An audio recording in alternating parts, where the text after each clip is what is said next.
İşlər Nazirliyi Baş Mütəşəkkil Cinayətkarlıqla Mübarizə İdarəsinin əməkdaşları narkotiklərin satışı və qanunsuz dövriyyəsi ilə məşğul olan şəxslərə qarşı paytaxt və bölgələrdə silsilə əməliyyatlar keçiriblər.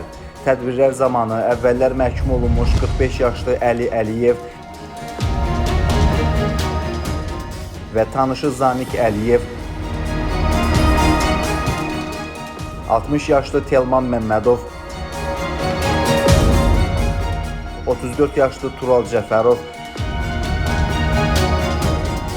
35 yaşlı Hüseyin Məmmədov,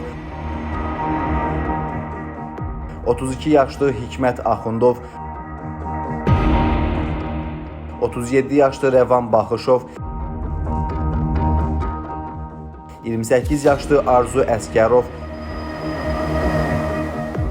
43 yaşlı Vüsal Məmmədov və əvvəllər məhkum olunmuş 24 yaşlı Ayaz Usubov saxlanılıblar. Bu şəxslərdən 75 kiloqrama yaxın tərkibi psixotrop maddələrlə zənginləşdirilən marixuana, heroin və psixotrop maddə metamfetamin aşkarlanaraq götürülüb. Faktlarla əlaqədar Cinayət Məcəlləsinin müvafiq maddələri ilə cinayət işləri başlanılıb. Adları sadalanan şəxslər barəsində həbs qəti imkan tədbirləri seçilib.